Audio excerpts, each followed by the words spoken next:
Oke, halo teman-teman semua. Jumpa lagi dengan Awan Chai di sini ya. Duta Pajak Abal-abal. Pelatih konsultan pajak kita yang pertama dan satu-satunya di Indonesia ya. Kita live Instagram gratis ya teman-teman di channel Pajak Smart setiap hari Senin jam 8 malam guys. Dan seperti biasa ya, gue perlu disclaimer dahulu nih guys ya, supaya nggak salah ya, bahwa semua yang gue sampaikan di video ini adalah pendapat pribadi gue 100% ya teman-teman ya. Ini bukanlah kajian akademis, tidak dapat dibuktikan kebenarannya, belum tentu juga sesuai dengan peraturan pajak yang berlaku guys. Nah, jadi mohon koreksinya apabila ada yang salah ya guys. Nah, walaupun gue seorang konsultan pajak resmi ya, tetapi isi video ini bukanlah saran profesional seorang konsultan pajak ya teman-teman. Anda semua tidak boleh dan tidak bisa menjadikan video gue ini sebagai pedoman bagi Anda ya, satu-satunya pedoman untuk melaksanakan kewajiban perpajakan lu gitu ya. Karena kan masing-masing orang punya kasus pajak berbeda-beda gitu guys. Mohon teman-teman konsultasikan ya dengan konsultan pajak Anda masing-masing atau ke penyuluh di KPP apabila teman-teman mau bertanya yang lebih spesifik lagi ya tentang perpajakan Anda guys. Dan seperti biasa, Awan akan tersedia secara gratis ya teman-teman dan langsung di live Instagram Pajak Smart setiap hari Senin jam 8 malam. Oke guys, kita promo dulu ya. Yang belum tahu teman-teman, kita sekarang ada program membership ya. Bagi teman-teman yang perlu diskusi pajak langsung dengan Awan, dapat bergabung di program membership kita ya. Teman-teman tinggal daftar di website www.pajaksmartvip.com ya. www.pajaksmartvip.com. Teman-teman akan tergabung dalam grup WA, nanti ada grup WA membership, bebas diskusi setiap hari di grup itu ya. Teman-teman juga dapat ketemu Awan langsung ya secara online setiap hari Selasa jam 8 malam. Nanti kita bebas nih membahas kasus-kasus pajak teman-teman semua ya. Nah, membership ini dibayar secara bulanan ya, atau juga tahunan, ataupun lifetime juga bisa ya. Dan masih ada diskon khusus buat teman-teman semua bergabung dalam membership ini ya. Silakan masuk ke website www.pajaksmartvip.com. Oke, langsung gua kasih informasi terbaru dulu nih ya. Ada informasi terbaru banget ini tanggal 28 April nih ya. Berarti hari ini ya. Dari DDTC nih. DDTC portal berita pajak yang paling terpercaya ya. Informasi seperti ini. Bahwa upaya DJP kurangi jumlah sengketa pajak fokus di uji bukti ya. Jadi DJP itu nggak senang bersidang di pengadilan guys. DJP itu nggak suka ketika periksa orang digugat terus ke pengadilan, nggak suka dia. Dia pengennya kalau bisa jangan bersengketa dong ya. Kalau bisa ketika pemeriksaan selesai ya sudah selesai gitu ya. Kita sepakat gitu kan. Kenapa sih masih ke pengadilan? Kan begitu. Tetapi kan pertanyaannya adalah gimana caranya supaya jumlah sengketa bisa berkurang, tetapi kan penerimaan pajak nggak boleh turun. Kan gitu kira-kira ya. Nah, makanya dia bilang fokus di uji bukti. DJP, Dijen Pajak berkomitmen menurunkan jumlah sengketa pajak katanya ya. Utamanya sengketa pajak yang terkait dengan pengujian bukti. Topik tersebut menjadi salah satu urusan media nasional pada hari ini ya. Direktur Keberatan dan Banding Bapak M. Nur Salim ya, Pak M. Nur Salim Saleh mengatakan 65-70% sengketa antara WP dengan pajak selama ini itu merupakan sengketa uji bukti, bukan sengketa yuridis ya. Terkait dengan uji bukti, kami berusaha untuk lebih banyak menyelesaikan di sisi kami dengan peningkatan kapasitas. Gue setuju ya. Oleh karena itu, DJP pun berupaya untuk mengurangi jumlah keberatan atas sengketa uji bukti yang berlanjut ke tingkat banding. Jadi DJP itu nggak suka banding ke pengadilan guys. Sama seperti kita ya, sama seperti Anda. Kita juga nggak senang, nggak mau repot ke pengadilan ya. Kita kan ke pengadilan kalau sudah terpaksa ya. Kita ke pengadilan kalau sudah terpaksa tergencet oleh si oknum gitu. Tetapi sama, kita dan DJP juga sama-sama tidak suka ke pengadilan. Oleh karena itu, menurut Pak Aim, sekitar 50% sengketa keberatan saat ini tuh masih berlanjut ke sidang ke tingkat banding ya. Bila jumlah sengketa uji bukti berhasil diturunkan, harapannya ke depan hanya sengketa yuridis saja yang disengketakan pada tingkat banding di pengadilan pajak atau pada tingkat PK di Mahkamah Agung ya.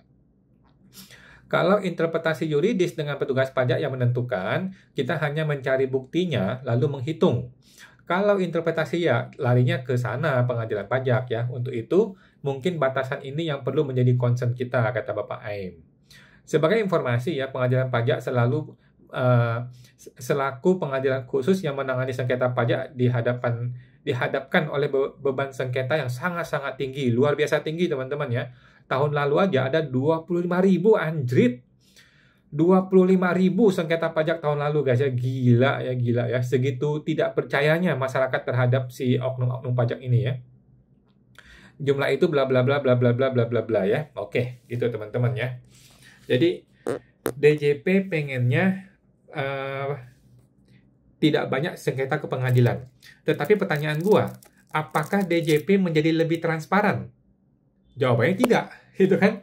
Kalau tidak transparan, bagaimana bisa profesional? Kalau tidak transparan, tidak profesional, ya orang pasti lari ke pengadilan, gitu ya. Orang digencet, diintimidasi, diancam, kemudian dikasih hitung-hitungan yang nggak masuk akal, kemudian ditembak dengan angka yang gila-gilaan, yang pasti orang ke pengadilan, gitu kan? Nah, sekarang dia mau uji bukti, tapi tidak transparan. Gua tetap tidak boleh masuk ke kantor pajak. Gimana ceritanya kalau gitu kan? Ya kan, bodoh kalau begitu caranya ya. Jadi ini hanya omon-omon aja teman-temannya, omon-omon aja, tetapi pada faktanya di lapangan kalau oknum pajak masih terus berperilaku buruk seperti itu, orang tetap akan ke pengadilan. Orang tidak akan rela untuk deal di lapangan kecuali ada uang suap. Kalau uang suap ya udah celaka negara kita kalau gitu kan. Nah, ya begitulah kata si Pak M. Nur Salim itu teman-teman ya. Menurut gua sih nggak akan bisa jalan yang namanya menghindari sengketa apabila oknum-oknumnya tetap dibiarkan seperti itu ya. Memang begitulah negara kita. Oke. Yang mau diskusi silakan diketik di bagian komentar teman-teman ya. Gua akan berusaha menjawab ya. Ada Ibu Hartina Visia. Malam Ko Awan, malam Bu Hartina. WP Badan yang di bidang usaha konstruksi itu dipotong pajak atas jasa yang diberikan. Di akhir tahun, jika laba, harus tetap bayar PPh 29 atau tidak? Oke, jawabannya adalah tidak perlu apabila dia sudah menggunakan PPh final. Oke, jadi jasa konstruksi itu seharusnya PPh final. Jadi kalau dia sudah dipotong PPh final ataupun dia membayar sendiri PPh final, maka ketika di akhir tahun dia punya laba, itu sudah tidak kena lagi PPh badan atau PPh 29 sudah tidak ada. Karena atas omsetnya sudah kena PPh final. Gitu ya. Kecuali dia punya penghasilan lain, penghasilan di luar jasa konstruksi yang kena PPh umum gitu ya. Tetapi pada umumnya yang namanya usaha jasa konstruksi itu sudah PPh final. Jadi di badan sudah tidak ada lagi PPh ya. SPT-nya biasanya nihil SPT badannya. Oke. Semua terbantu Bu Hartina. Bapak Henry Wijaya Kusuma. Emangnya uang pabrik yang diminta oleh Ormas itu ikut pembiayaan apa ya? Apakah diakui oleh AR di KPP? Bercanda Pak Henry. Jadi gini, semua uang keluar itu harus bisa dipertanggungjawabkan. Oke? Itu intinya. Kalau kita bisa pertanggungjawabkan, bisa kasih penjelasan, maka orang pajak pasti terima. Kan gitu. Sekarang pertanyaannya, Ormas itu kalau kita kasih duit, dia mau bikin kwitansi nggak? Kalau dia mau bikin kwitansi, dia bersedia kasih KTP nggak? Atau dia punya NPWP nggak? Nah, sepanjang dokumen-dokumen itu lengkap, maka orang pajak akan terima.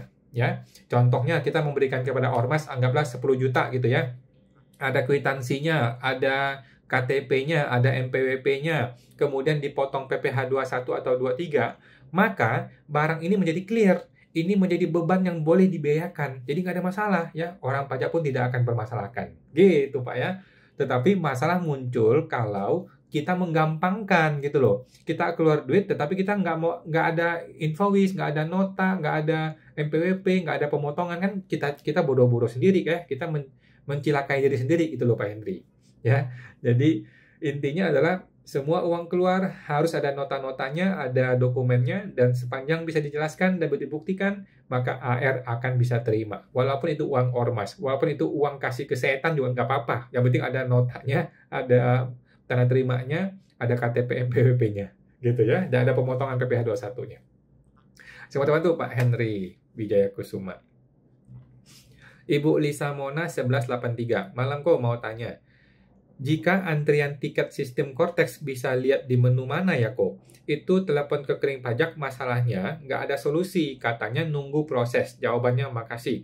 Betul Bu Lisa, betul. Ya, jadi kantor pusat juga bingung. Apalagi saya ya, apalagi kita ya, wajib pajak. Kantor pusat aja ditanya, mereka juga bingung. Ya udah lu tunggu aja katanya, tunggu aja. Ya sudah ya. Jadi yang penting kita sudah berusaha mensubmit, kita sudah berusaha lapor, kita screenshot ya, kita foto aja bukti kirim kita atau bukti submit kita, ya sudah. Sambil menunggu kita lupain aja, lupain, anggap sudah terlapor gitu ya. Nanti akan tiba saatnya laporan itu akan terlapor gitu ya. Kalau kita mau minta antriannya, nggak ada. Orang kantor pusat juga nggak tahu gitu. AR juga nggak tahu antrian kita tuh kapan akan submit gitu ya. Ini semua adalah sistem menggunakan big data ya, database besar ya. Jadi sulit sekali untuk database seperti ini. Ya sudah, begitu kita klik submit, kalau sudah berhasil ya udah kita tinggalin aja udah. Suatu hari akan berhasil kok, akan muncul bukti lapornya. Jadi santai aja ya. Sama teman tuh Bu Lisa Mona. Bapak Henry Wijaya Kusuma. Terus, ormas tersebut berarti terima hadiah. Apakah juga dikenakan pajak oleh AR-nya? Tentu saja, tentu saja. Nah, supaya ormas bisa kena pajak, kita sebagai perusahaan yang kasih ormas harus potong PPh 2123 gitu ya. Jadi ormas itu ketika minta duit, kita bilang, mana identitas lu? KTP atau NPWP mintakan, gua kasih duitnya, gua potong PPh 21 atau 23, nanti perpajakan gua clear, lu juga clear ya, lu juga hitung sendiri pajaknya ya, gitu Pak ya. Jadi mau kasih ormas, kasih polisi, kasih orang purchasing, mau kasih siapapun, pokoknya ada uang keluar, kita harus bertanggungjawabkan, ada dokumen, sehingga kitanya clear, pihak sana juga clear, gitu loh. Jangan pernah kasih uang, tetapi nggak ada laporan PPh-nya, nggak ada KTP NPWP-nya, jangan pernah begitu, ya. Gitu, Pak. Sama teman tuh, Pak Henry. Ya, kita negosiasi lah sama ormasnya ya. Lu mau minta duit nih, gue mau kasih nih, tetapi tolong kita mesti legal formal jelas dong, gitu ya. Lanjut, Bapak Henry Wijaya Kusuma. Suatu WP badan, jika stok barangnya seperti alkohol, 99% telah habis menguap karena belum laku. Akhirnya tinggal wadahnya aja. Apakah bisa dianggap kerugian atau bagaimana? Jawabannya bisa ya. Dia bisa menjurnal sebagai beban barang rusak atau beban barang hilang begitu ya. Tetapi dia perlu dokumen yang namanya berita acara barang hilang atau barang rusak gitu ya. Dan mesti ada fotonya atau videonya supaya ada bukti. Gitu sih, Pak. Kan dia kan masih segel tuh. Kalau dia masih segel, di foto kan kelihatan tuh barangnya sudah tidak ada tetapi masih segel kan. Berarti kan bisa diakui sebagai beban gitu ya. Nah, cuman beban ini agak riskan karena orang pajak tidak senang ya kalau kita membebankan cara seperti itu, maka kita harus siap dengan argumen, dengan bukti dan penjelasan. Oke, semua teman tuh Pak Henry Wijaya Kusuma. Bapak Sujowe, izin tanya kok. Kemarin sudah DM. Oh, mohon maaf ya teman-teman yang DM yang mungkin saya agak sibuk ya. Untuk PPh 25, kalau dibiayakan ada info tidak boleh. Katanya Undang-Undang Pasal 6 PPh tidak boleh biayakan pajak penghasilan. Bagaimana Eko? Oke, jawabannya adalah memang betul. Tetapi bukan begitu maksudnya Pak. Jadi maksudnya gini, Undang-Undang Pasal 6 itu mengenai apa yang boleh dan tidak boleh dibiayakan ya. Maksudnya gini, secara akunting kita boleh membiayakan PPh 25 ini. Oke, secara akunting kita boleh membiayakan PPh 25. Namun ketika kita menghitung pajak, beban PPh dikoreksi fiskal. Itu definisinya Pak ya. Nah, jadi secara komersil, secara akunting tetap boleh kita biayakan. Namun ketika hitung pajak, beban PPh, beban pajak penghasilan termasuk PPh 25 itu harus dikoreksi fiskal. Itu maksudnya Pak. Oke, ngerti Pak ya? Jadi PPh 25 yang LB itu boleh kok dibiayakan. Namun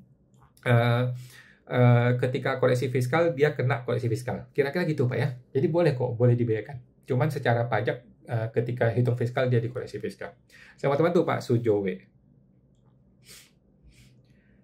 Ibu Ufmut, WP perkumpulan. Kewajiban pajaknya apa saja kok? Jawabannya sama aja ya, kalau dia berbentuk badan, maka dia sama seperti PT, CV, PTP sama aja ya. WP perkumpulan terima uang tiap bulan dari member. Tetapi uang itu untuk bakti sosial. Apakah uang dari member itu termasuk penghasilan? Jawabannya iya. Apakah WP perkumpulan terpotong Bu ya? Jadi gini, kita mesti lihat ke akte pendirian dari WP itu. Kalau akte pendirian mengatakan dia itu yayasan sosial atau WP itu perkumpulan sosial, maka penghasilannya adalah penghasilan sumbangan dan tidak kena pajak. Kira-kira gitu ya. Tetapi kalau dia itu bersifat profit oriented, maka penghasilannya akan dihitung seperti CV atau PT pada umumnya seperti biasa. Kira-kira begitu ya. Nah, tapi terpotong Ibu Upmutsnya. Lanjut, Ibu Lisa Mona 1183. Malangko mau tanya, lapor PPN Maret 2025. Untuk solusinya, jika SPT sudah konsep cetak billing, belum disetor, terus ada cancel PM, lalu bagian keuangan langsung setor dengan billing konsep sebelumnya. Oke, nggak ada masalah Bu ya, nggak ada masalah.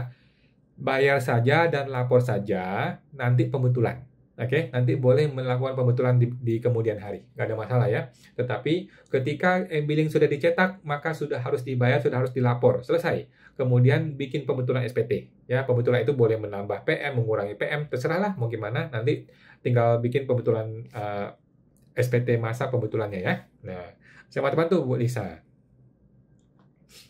Bapak Henry Wijaya Kusuma. Suatu WP badan, apakah boleh menggunakan PPh 29 terus tiap akhir tahun agar nilai pajaknya di akhir tahun bisa pas terus, tidak lebih dan tidak kurang alias nihil? Maksud Bapak itu hanya membayar PPh 29, tidak mau bayar PPh 25 bulanan gitu ya? Jawabannya tidak bisa. Ya, tidak bisa. Kenapa begitu? Karena orang pajak digaji tiap bulan.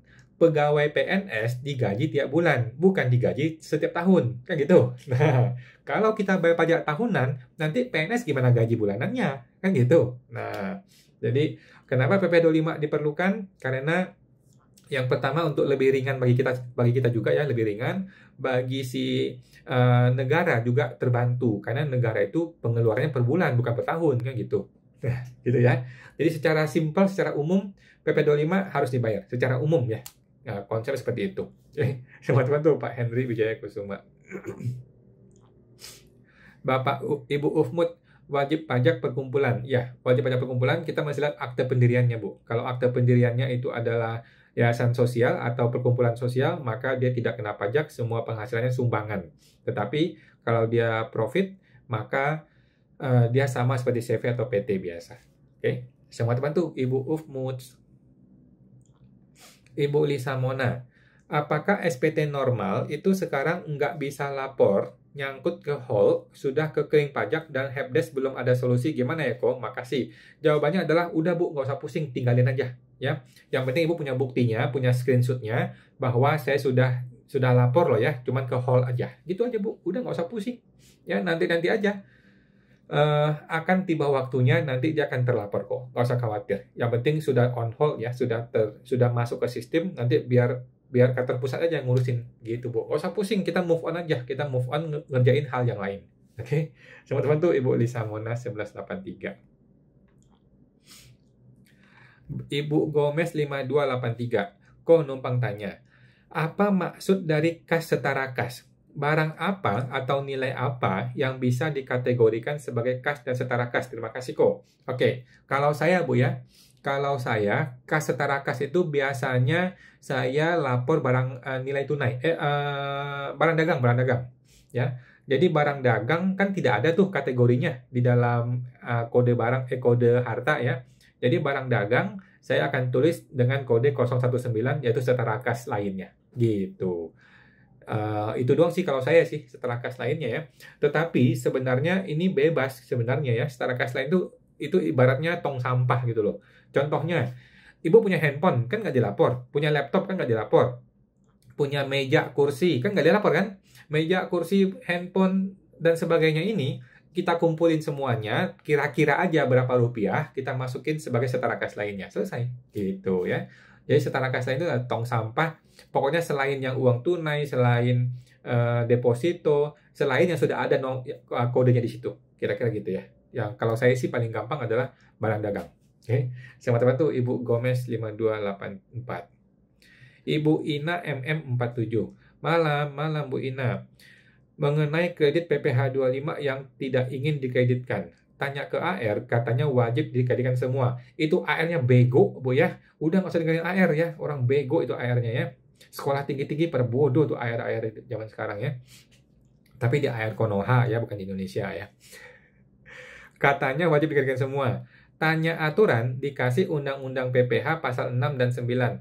Kami LB ingin menghanguskan sebagian PPh 25. Aman nggak kok? Jawabannya aman, Bu. Aman-aman saja. Sekarang gini deh. Kita bikin konstruksi berpikir yang benar ya, konstruksi berpikir. Sekarang gini, kalau gua tidak mengkreditkan PPh 25, sebagian ya, jadi sebagian PPh 25 gua buang sebagai biaya, gua tidak mengkreditkan. Sehingga SPT gua yang harusnya LB menjadi KB, kan gitu ceritanya kan? Pertanyaan gua, AR mau ngapain? Coba kita pikir, AR mau ngapain? Kalau AR paksakan kita mengkreditkan semua, artinya SPT jadi LB. Artinya negara masih kembaliin uang itu kepada kita. Mau nggak AR-nya? Mau nggak? Ya kan? Jadi SPT kita mestinya LB nih. Kita sudah paksakan menjadi KB, ya kan? Dan kita buang sebagian. Kemudian AR memaksakan untuk ngembaliin sebagai kredit pajak. Pertanyaannya, apakah AR mau kembaliin uang itu ke kita? Kan tidak mungkin ya. Sampai dunia kiamat juga nggak mungkin AR akan kembalikan uang itu kepada kita. Artinya, tidak ada masalah. Coba deh Bu praktekkan. Ya, tidak ada masalah kita membuang PPh 25 alias tidak mengkreditkan alias membiayakan PPh 25 itu tidak masalah. Karena kalau kita dipaksa untuk mengkreditkan, kan tidak mungkin negara ngembaliin uang itu kepada kita, nggak mungkin. Gitu ya. Jadi nggak usah pusing Bu ya, itu AR yang bodoh ya. AR di negeri Konoha itu ya. Kalau Indonesia pada pintar-pintar AR-nya. Oke, semua teman tuh. Ibu Ina MM47. Bapak Sujo W. Satu lagi kok. Kalau untuk PPh 23, customer kan males bikin. Soalnya angkanya cuma 2-5 ribu. Kita sebagai penjual aman nggak ya? Jawabannya aman-aman aja ya, nggak ada masalah. Jadi ketika kita seharusnya dipotong oleh customer, tetapi customer tidak potong, itu salahnya dia, bukan salah kita. Jadi nggak ada masalah ya. Soalnya kita paksa kali customer kasih bupet PPh 23, ujungnya customer lari. Oh, nggak ada masalah Pak ya. Jadi ketika kita menjual jasa dan customernya tidak mau potong, itu tidak masalah ya. Kita tetap memperhitungkan sendiri gitu ya. Kita tetap hitung sendiri di SPT tahunan. Kalau nggak dipotong ya kita langsung bayar sendiri gitu ya. Bayar di SPT tahunan ya, bukan bayar PPh 23-nya. Oke. Semua teman tuh Pak Sujowe. Bapak Ferihat 89 malam kok. Untuk UMKM final, apakah perlu pemberitahuan menggunakan kembali lewat Cortex? Makasih. Nggak perlu Pak ya. Jadi UMKM PPh final itu tidak wajib untuk mencetak suket PP55, tidak wajib. Tetapi kalau Bapak mau cetak silahkan dicetak, nggak ada masalah ya. Mencetak atau tidak mencetak suket PP55 itu tidak pengaruh kepada status boleh atau nggak bolehnya seseorang pakai UMKM. Oke? Sama-sama tuh Pak Very Hard. Bapak Mei 2107, malam kok. Saya punya pinjaman RK ya, plafonnya 5 miliar. Pemakaiannya 2 miliar. Jurnalnya gimana? Sisa pinjaman yang belum dipakai dicatat di neraca sebagai akun apa? Oke. Jawabannya adalah Bapak cukup mencatat hutang 2 miliar saja Pak ya. Bapak tidak usah mencatat sisa plafonnya, tidak usah. Ya. Jadi sisa plafon itu adalah potensi yang bisa kita pinjam. Itu tidak perlu catat, ya nggak perlu ya. Yang kita perlu catat di jurnal adalah nilai hutang yang betul-betul kita pakai, yang betul-betul kita ambil. Itu aja yang kita catat, oke? Alias nilai minusnya. Oke. Semua teman tuh Pak Mei 21. Bapak Stefan 7, malam kawan. Misalkan WPOP diperiksa dan telah terbit SKP dan dibayar sudah dibayar sudah oleh WPOP. Apakah SKP ini sudah produk final atas pemeriksaan pajak tahun tersebut? Jawabannya belum tentu ya, belum tentu ya. Walaupun jarang, tetapi petugas pajak boleh loh melakukan pemeriksaan tambahan, itu boleh ya. Pemeriksa pajak boleh menerbitkan SKP KBT namanya, SKP kurang bayar tambahan, itu boleh diterbitkan. Kemudian dia juga boleh menerbitkan pemeriksaan ulang, itu juga boleh ya. Jadi tidak berarti selesai gitu.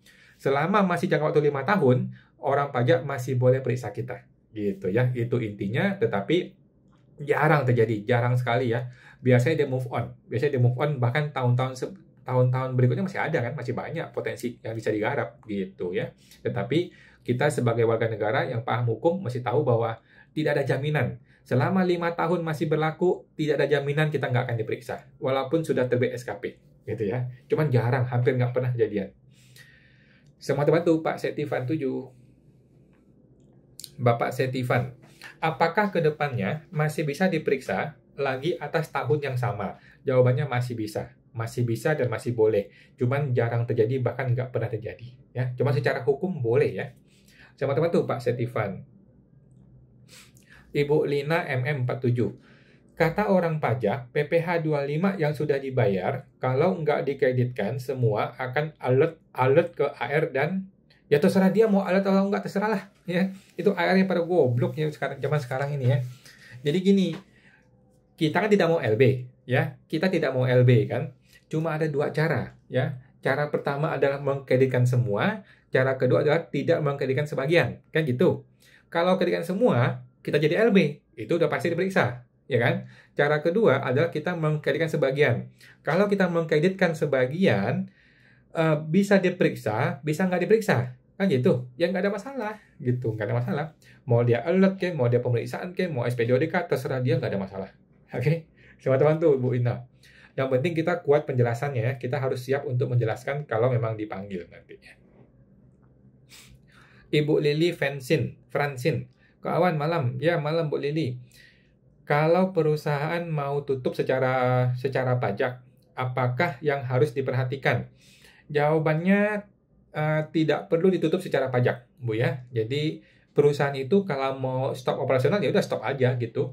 Cuman secara pajak tidak perlu ditutup ya. NPWP-nya tidak perlu ditutup.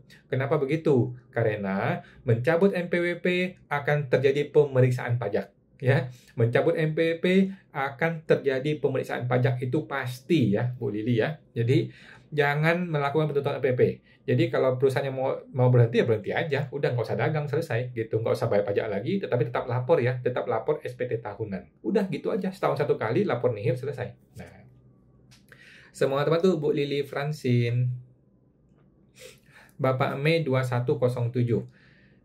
Saya ada ikut asuransi, ada nilai investasi yang dicatat di harta. Nilai yang mana? Apa nilai tebus, apa total premi yang sudah dibayar per tahun 2024? Jawaban saya adalah total premi. Ya, jadi kita nggak usah bingung berapa nilai investasinya, kadang naik, kadang turun. Kemudian ada yang investasi di awal tidak ada, tiba-tiba tahun kesekian muncul. Udah nggak usah pusing. Pokoknya berapa total premi yang Ibu bayar, yang keluar dari rekening kita ke rekening perusahaan asuransi. Nah, itulah yang kita laporkan sebagai harta. Beres, ya kan? Nah, sama teman tuh Bu Mei 21. Ibu Ina MM47, WP akan di SP2DK. Terserah dia mau SP2DK, mau pemeriksaan, mau bukber, terserah dia, nggak ada masalah ya. Jadi orang pajak punya hak untuk SP2DK. Kita nggak usah marah ya. Orang pajak punya hak untuk pemeriksaan, kita nggak usah marah. Yang penting kita harus siap. Ya, kita harus siap dengan pemeriksaan SP2DK, dengan penjelasan, dengan argumen, dengan bukti, data, dan sebagainya. Kita harus siap. Gitu ya. Jadi terserah dia mau SP2DK, silahkan aja. Kita siap menjawab. Kan gitu. Oke ya. Cuman yang tidak boleh adalah wajib pajak memanipulasi laporan keuangannya hanya gara-gara takut kena periksa. Itu orang bodoh namanya ya. Jangan jadi WP yang bodoh seperti itu. Teman-teman tuh Bu Ina MM47. Ibu Novianti, malam kok izin tanya. PPN masa Maret itu LB. Kita bisa punya utang, kita masih punya utang pajak atas pemeriksaan 2020. Nah, LB itu biasanya dipotong dulu sama utang pajak kita atau gimana kok kalau direstitusi? Jawabannya nggak bisa langsung, Mbak ya. Setahu saya secara hukum nggak bisa langsung. Jadi gini, Bapak ajukan restitusi kan? Bapak ajukan saja restitusi, nanti kan ada pemeriksaan. Nah, ketika pemeriksaan, Bapak tanya, boleh nggak Pak ini langsung dikurangkan dengan nilai kurang bayarnya yang sudah ada di sistem? Oke, setahu saya selama ini nggak bisa. Tetapi mungkin saja Kortes sudah bisa. Ya. Mungkin aja di Kortes ini bisa melakukan hal seperti itu ya. Dicoba aja Pak ya, dicoba negoin kepada pihak pajaknya. Kalau dulu kayaknya masing-masing deh, masing-masing. Yang dulu masih dibayar, yang sekarang restitusi jalan sendiri gitu. Cuman kan sekarang sudah era Kortes, seharusnya sistem sudah lebih akomodatif. Ya mudah-mudahan bisa Pak. Coba ditanya kepada tim pemeriksaannya ya. Oke, semua teman tuh Bu Novianti. Bapak Nino Wijaya, tanya kok. Dengan NPPN, bagaimana membayar pajaknya ya? Bulanan atau nunggu setahun? Dan bagaimana perhitungannya? Oke. Berarti Bapak orang pribadi ya. Bapak orang pribadi yang menggunakan NPPN alias menggunakan metode norma. Oke, jadi gini. Kalau Bapak menggunakan norma pertama kali tahun ini, maka Bapak tidak usah bayar PPh 25 bulanan sampai Desember. Nanti tahun depan, ketika ngitung SPT tahunan tahun kedua, barulah Bapak mulai bayar PPh 25. Nah, caranya adalah nilai PPh tahunannya dibagi 12. Itulah PPh 25 bulanan tahun depan. Oke. Nah, kalau ini adalah tahun kedua, berarti kan Bapak sudah bikin SPT kemarin tuh. Nah, SPT kemarin nilai kurang bayarnya dibagi 12, itulah nilai PPh 25 tahun ini. Gitu, Pak.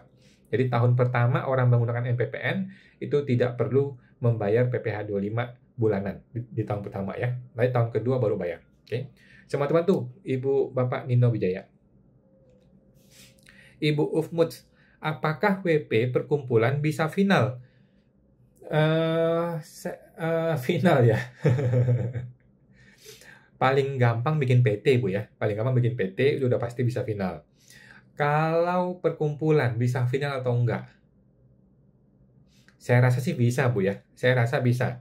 Nah, untuk mengetes bisa atau enggak, coba dia cetaklah suket PP55 ya. Coba cetaklah surat keterangan PP55 untuk mengetes dia bisa atau enggak pakai PPh final. Kalau bisa berarti beres. Kalau enggak bisa, ya kemungkinan memang nggak bisa. Ya, coba dites saja langsung di sistem Cortex-nya, cetaklah suket PP55-nya. Oke, sama teman tuh Ibu Ufmuts. Bapak Joy Acai, malam kok izin tanya, kalau merek perusahaan itu cara hitung penyusutannya gimana ya kok? Saya kurang tahu Pak merek ya, tetapi setahu saya merek itu tidak disusutkan. Setahu saya merek intangible asset itu tidak disusutkan, setahu saya sih Bu ya. Oke, setahu saya gitu, nggak disusutkan. Tetapi coba cek lagi Pak ya, kalau Bapak ragu-ragu, coba Bapak boleh email ya, email ke informasi@pajak.go.id ya, email ke informasi@pajak.go.id, mereka bisa bantu juga menjawabnya ya. Mudah-mudahan bisa dapat penjelasan ya. Kalau saya sih ragu-ragu, kalau saya cenderung tidak disusutkan, karena merek ya tidak punya nilai, cuma nilai 2 juta doang kan, kalau bikin merek gitu. Oke, sama-sama tuh Pak Joy Acai. Ibu Heni Gun, malam kok, malam Bu Heni. Prefer pada CV, posisinya di neraca kah? Jawabannya iya di neraca. Apakah mengurangi laba tahun sebelumnya? Jawabannya iya. Ya, prefer itu mengurangi laba tahun-tahun sebelumnya dan juga mengurangi laba tahun ini, gitu. Nah, di posisi SPT tahunan, prefer itu biasanya saya taruh di ekuitas lain-lain. Ya, di 8A, di SPT tahunan saya taruh di posisinya di ekuitas lain-lain. Biasanya begitu. Oke. Sama teman tuh Ibu Heni Gun. Ibu Zindri 074. Malam kawan, malam Bu Zindri. Misalnya usaha sembako, omsetnya gede. Menurut Ko Awan, mending mana? CV atau PT ya Ko?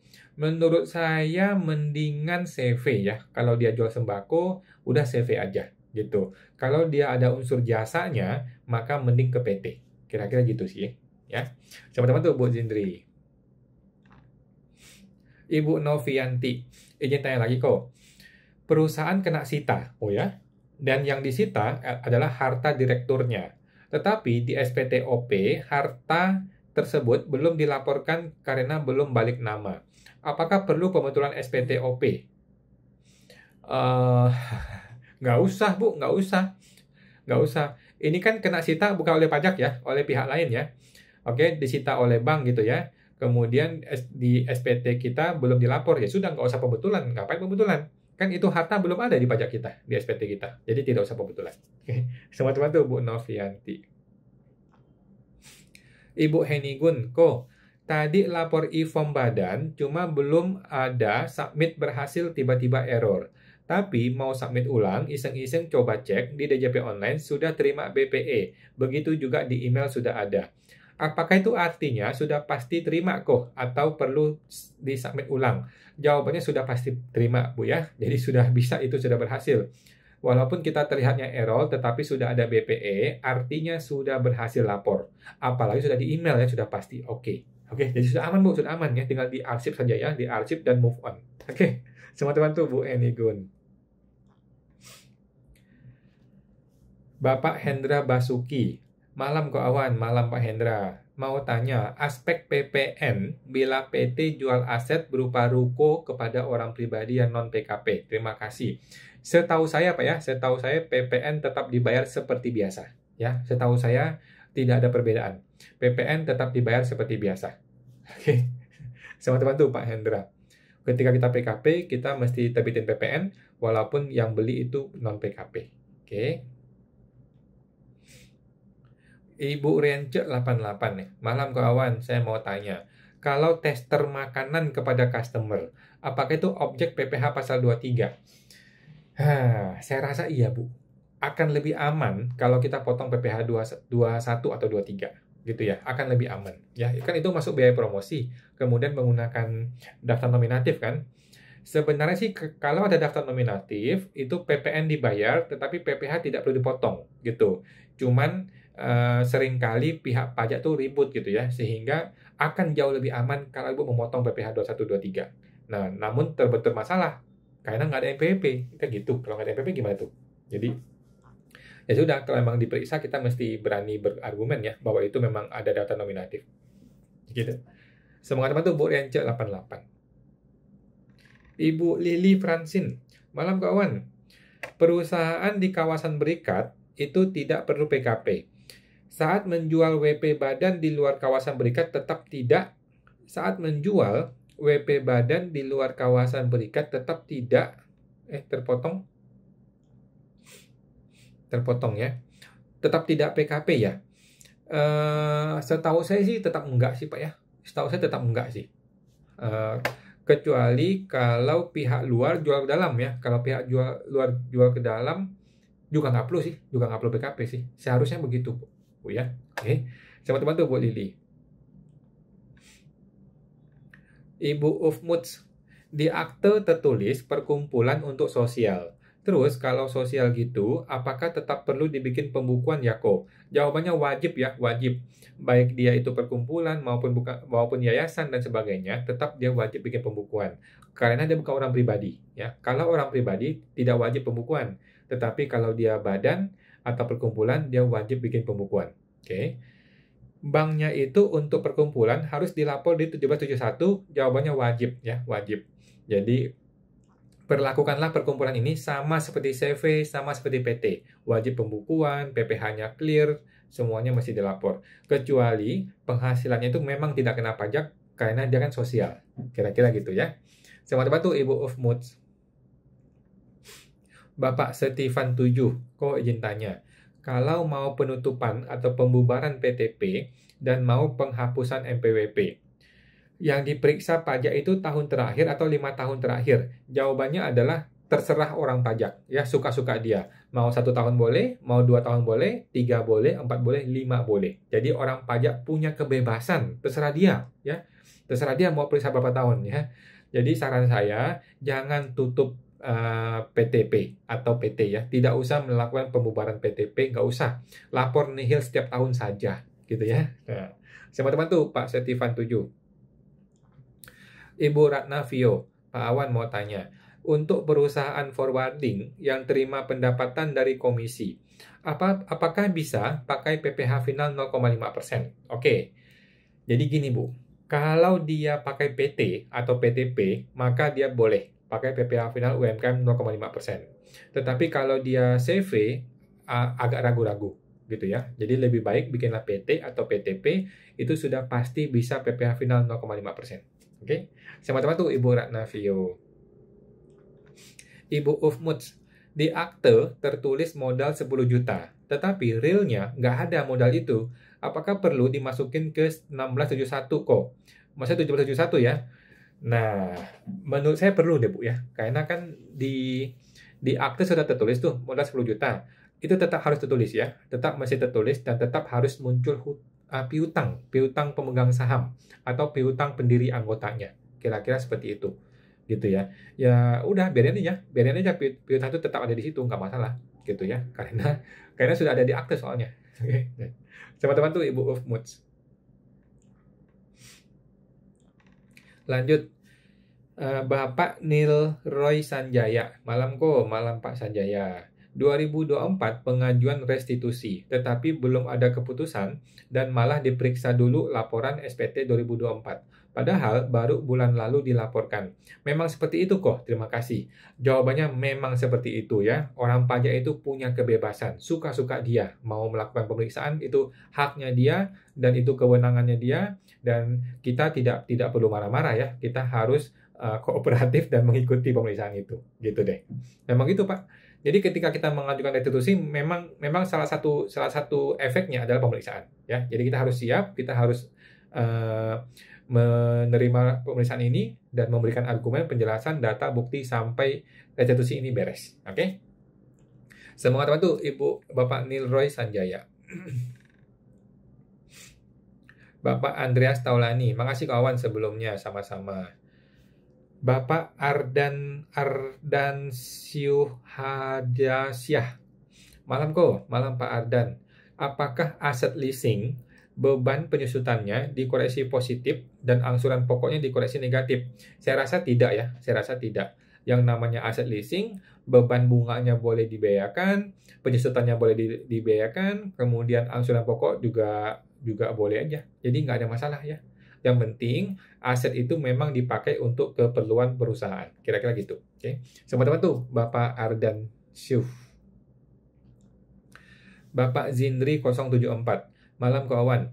Kalau penjualan kebanyakan faktur pajaknya digunggung, apakah AR akan pertanyakan ya? Jawabannya bisa iya, bisa enggak. Ya, soalnya selalu rutin kok bayar PPN-nya kok. Oke, jadi nggak ada masalah Pak ya, Bapak nggak usah khawatir. Kalau memang AR mau tanya, ya silakan aja dia mau tanya, gitu ya. Dan kita menggunggung banyak atau menggunggung kecil, itu bukan berarti akan lebih cenderung diperiksa atau lebih cenderung tidak diperiksa. Bukan berarti lebih cenderung ditanya oleh AR atau lebih cenderung untuk tidak ditanya oleh AR. Nggak begitu Pak. Jadi suka-suka AR mau tanya kita ya, dan tidak ada satu indikator yang membuat dia lebih cenderung untuk tanya kita. Nggak ada masalah. Ya, jadi ikutilah kondisi sebenarnya. Kalau memang kita digunggung semua, ya udah digunggung semua, nggak masalah, gitu ya. Sama seperti Indomaret, Alfamart kan digunggung semua tuh. Apakah AR-nya marah-marah? Ya nggak juga lah. Memang begitu model bisnisnya. Ya. Sama teman tuh, Bu Zindri 74.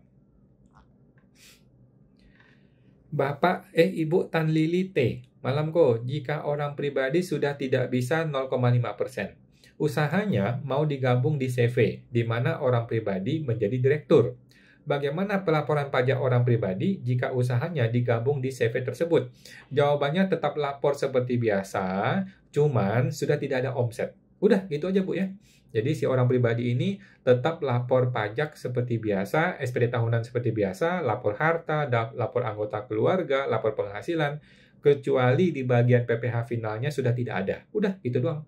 Ya, nanti dia akan terima penghasilan berupa private dari CV. Kira-kira gitu. Oke. Sama teman tuh Ibu Tan Lili. Bapak Mei 2107. Berarti nilai perolehan di harta setiap tahun berubah kok sesuai premi yang sudah dibayar. Betul ya. Jadi yang namanya asuransi itu tiap tahun akan berubah nilainya, akan bertambah sesuai dengan nilai premi yang kita bayarkan. Kira-kira gitu. Oke. Teman-teman tuh Pak Mei 2107. Ibu Ina MM47. Misalnya angsuran PPh 25 yang sudah dibayar 10 juta. Mau kami hanguskan 30 juta. Di SPT tahunan halaman 1, angsuran yang sudah dibayar langsung isi 70 aja ya kok. Jawabannya betul ya. Berarti 100 juta ya. PP 25 100 juta, kemudian yang mau dikreditkan 70 juta, yang mau dibuang jadi biaya adalah 30 juta ya. Maka PP 25 yang kita akui adalah 70 juta. Itu sudah betul Bu Ina ya. Memang begitu caranya. Sama teman tuh Ibu Ina. Ibu Novi, makasih sama-sama.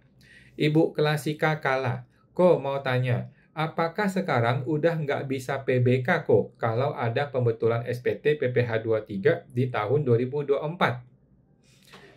Coba dites Bu ya, coba dites. Karena memang PBK zaman sekarang agak aneh nih ya. Ada beberapa hal yang tidak bisa di PBK lagi. Ya sudah, nggak apa-apa ya. Gue masih belum mengalami itu ya, tetapi mesti dianalisa lagi kenapa tidak boleh PBK-nya. Memang ada beberapa item yang tidak bisa PBK. Contohnya PPh final UMKM 0,5%. Katanya sih udah nggak bisa PBK. Tapi kita nggak tahu juga bagaimana teknisnya ya. Sekarang kalau nggak bisa PBK, terus gimana dong caranya? Gitu ya. Jadi coba tes aja Bu ya. Coba tes aja. Kalau Ibu tetap mau di PBK, kalau memang nggak bisa, coba tanya ke AR. Tanya ke AR, apa solusinya dong? Gitu ya. Semoga teman-teman tuh Ibu Klasika Kala. Bapak Ardan Siuhadidasyah. Malam kok. Untuk aset tetap yang masih leasing, apakah beban penyusutannya di koleksi fiskal dan angsuran pokoknya di koleksi negatif? SAK etap yang dipakai. Oke, saya kurang tahu mengenai SAK Pak ya, tetapi setahu saya di pajak itu tidak begitu. Setahu saya di pajak itu tidak melakukan koreksi-koreksi terhadap beban leasing seperti ini, karena itu beban yang memang berhubungan dengan kegiatan usaha kan, jadi harusnya boleh dibebankan. Sepemahaman saya begitu Pak. Oke, teman-teman tuh Pak Arda Syuhadasya. Ibu Ina MM47. Saya tanya-tanya ke beberapa konsultan, di sini malah dikasih masukan, tetap dikreditkan semua PPh 25, tetapi omset atau HPP yang disesuaikan bukannya itu lebih berisiko. Jawabannya setuju Bu ya, saya setuju dengan Ibu bahwa itu lebih berisiko. Jadi Ibu aja yang nggak ngerti pajak, maksudnya bukan konsultan, bisa mikir gitu kan, bagaimana konsultan-konsultan itu bisa kasih argumen yang kayak begitu kan, yang salah begitu kan. Nah, itu namanya konsultan pajak abal-abal gitu Bu ya, tetapi hanya di negeri Konoha ya, kalau Indonesia nggak ada yang abal-abal ya. Jadi jangan dengerin Bu, jangan dengerin konsultan pajak abal-abal ya. Kita mau lapor yang benar, dia malah suruh kita lapor yang manipulatif. Ya, jadi jangan dengerin Bu, itu konsultan abal-abal. Ibu aja bisa mikir bahwa itu nggak masuk akal, gitu ya. Sama teman tuh Ibu Ina. Lanjut. Ibu Novianti, disita oleh pajak Pak, bukan bank. Oh gitu, disita oleh pajak. Hebat juga ya, pajak bisa menyita barang yang tidak ada di SPT tahunan. Ya nggak masalah sih. Kalau disita ya sita aja. Dan toh kita bersedia ya. Kalau kita bersedia disita, berarti kan tidak usah melakukan upaya hukum. Dan kemudian kita tidak perlu pembetulan, karena kan memang tidak dilapor sebelumnya. Oke, sama teman tuh Ibu Novianti. Bapak Agus Mulyo Wokeh. PPh final UMKM 0,5% itu dibayar tiap bulan ya? Jawabannya betul ya. PPh final UMKM 0,5% itu dibayar tiap bulan. Kalau orang pribadi itu dibayar setelah melewati 500 juta omsetnya. Ya, karena orang pribadi punya fasilitas tidak usah bayar pajak selama masih 500 juta omsetnya. Kalau badan itu wajib dibayar sejak di awal. Oke? Sama teman tuh Pak Agus Mulyo Wokeh. Oke, under 4,8 M ya. Ya. Bapak Nujumudin, bisakah setor aset mobil tanpa diurus ganti nama? Maksud Bapak kepada CV atau PT ya? Menurut gua perlu balik nama. Ya, menurut gua kalau kita mau setorin ini sebagai modal saham atau modal di CV, alangkah baiknya dibalik nama. Gitu sih Pak. Karena ketika kita setor, ini sudah bukan milik kita lagi. Itu sudah menjadi miliknya CV atau PT. Kira-kira gitu ya. Nah, sama teman tuh Pak Nujumudin. Bapak Klavam, kepada Bapak Agus Mulyo ya, mau nambahin biar sekalian. Apakah peredaran bruto wajib dilampirkan juga kok? Jawabannya wajib ya. Peredaran bruto itu wajib dilampirkan di SPT tahunan orang pribadi. Oke? Semua teman-teman tuh Pak Klavan ya, Klavam. Ibu Agustina 1983. Pak Awan, biaya pembuatan spanduk nama perusahaan itu bagusnya masuk ke akun apa ya Pak? Spanduk nama perusahaan. Spanduk nama perusahaan. Kalau saya mungkin ke biaya percetakan Pak.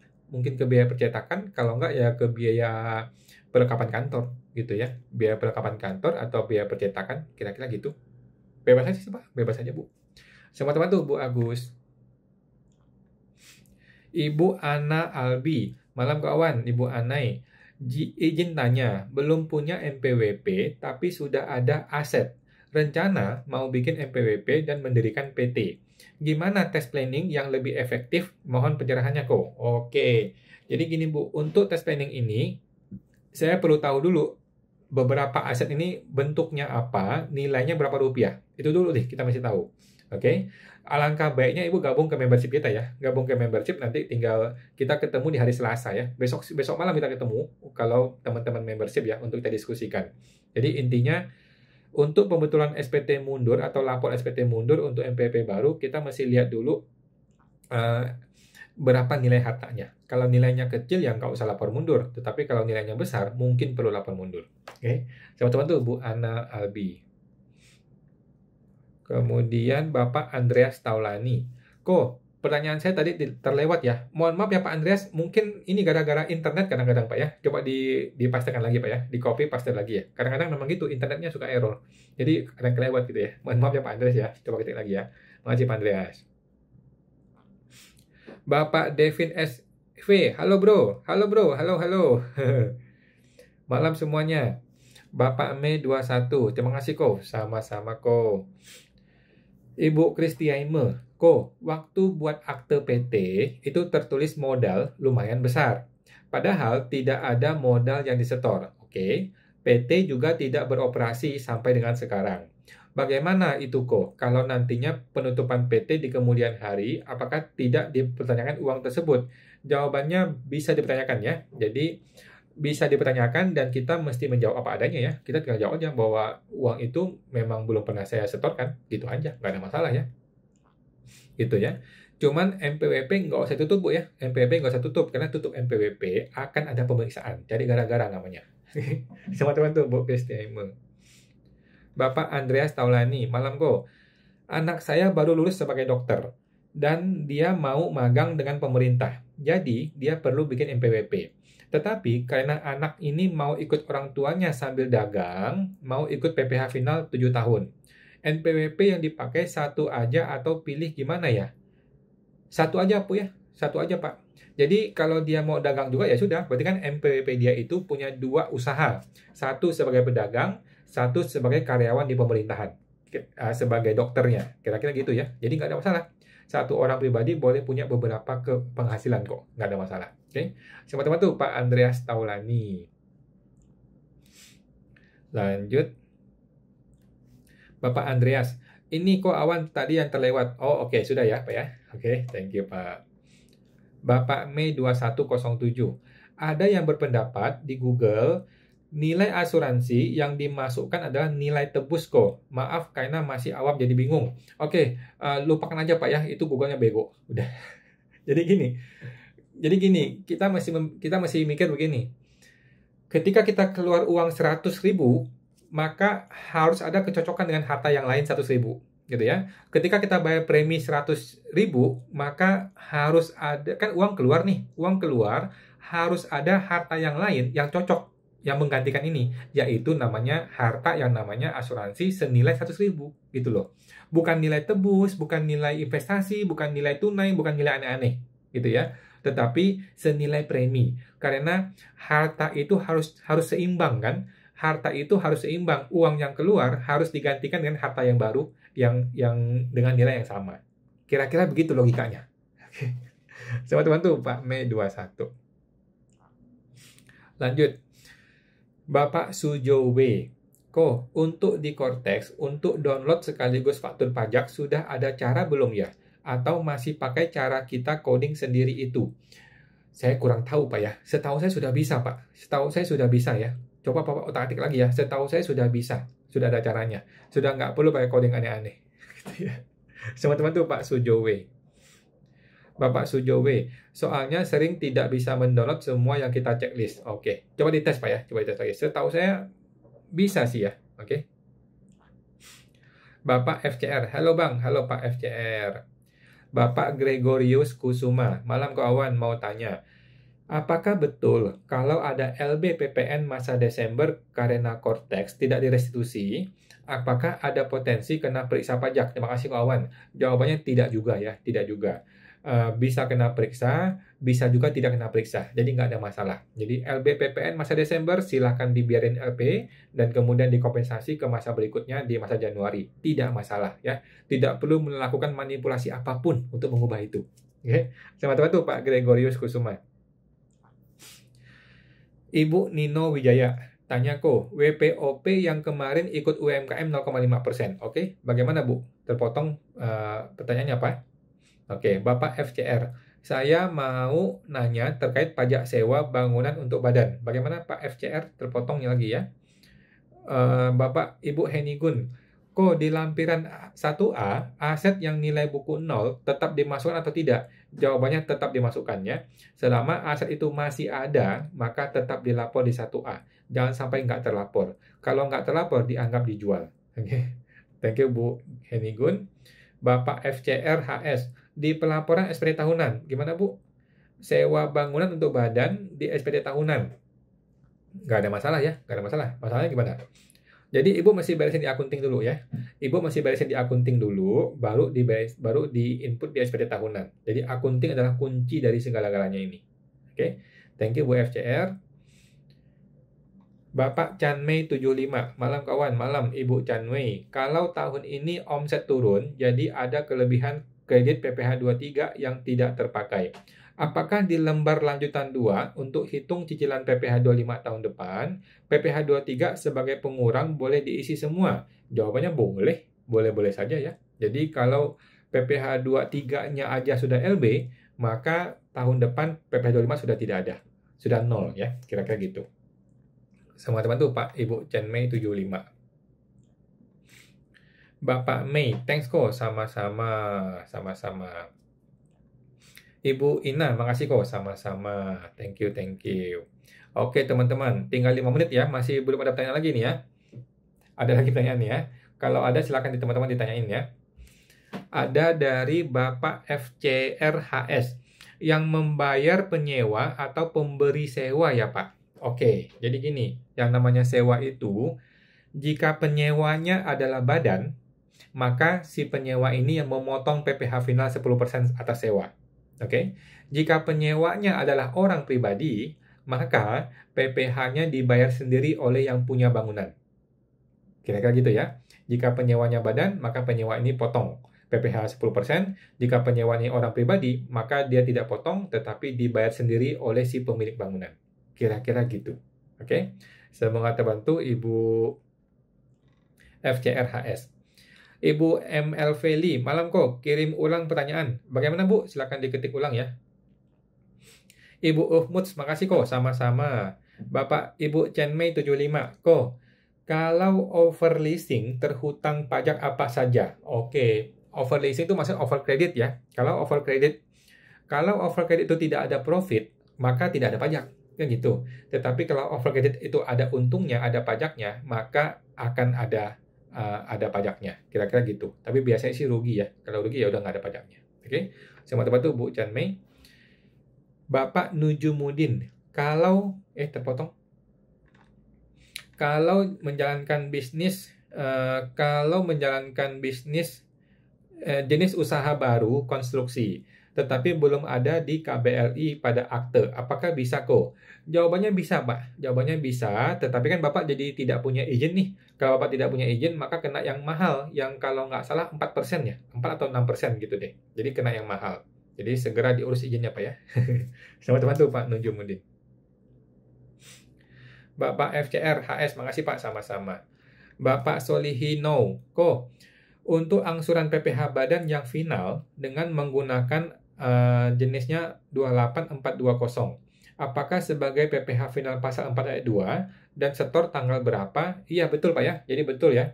Yang namanya 41128 itu sudah pasti PPh final 4 ayat 2. Kemudian 420 itu adalah PPh final bruto tertentu yang PPh UMKM ya.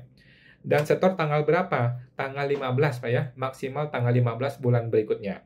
Serta, apakah perlu lapor SPT masaknya? Tidak perlu ya. Khusus PPh final UMKM ini tidak usah dilapor. Cukup dibayar saja di tanggal 15. Oke? Semua teman tuh Pak Solihinau. Bapak Tumorang Parude. Kalau pemberitahuan pakai pembukuan, input korteksnya di menu apa? Apakah upload surat juga? Terima kasih. Ada di menu pelayanan Pak ya. Di menu pelayanan ada menu yang namanya coba Bapak otak-atik ya. Ada menu yang namanya memilih menggunakan PPh umum. Nah, klik itu kemudian lanjut nanti akan tercetak suratnya. Jadi tidak usah diupload ya. Tinggal nanti sistem akan bikin suratnya. Jadi surat memilih menggunakan PPh umum. Oke. Sama teman tuh Pak Tumorang Parude. Bapak Neil Roy Sanjaya. Malam kok, kalau belum bayar sewa gedung, apakah bisa dibebankan di laporan laba rugi? Makasih. Menurut saya sih bisa ya. Jadi bebannya boleh dibayarkan ketika sudah ada invoice dan ketika sudah ada perjanjian sewa. Kemudian PPh-nya masih dibayar langsung ya. Nah, mengenai bayar hutangnya ya nanti aja juga boleh, bulan depan juga boleh sih. Tetapi yang penting sudah ada perjanjiannya, sudah ada invoice-nya, sudah terbit. Kira-kira gitu ya. Teman-teman tuh Pak Sanjaya.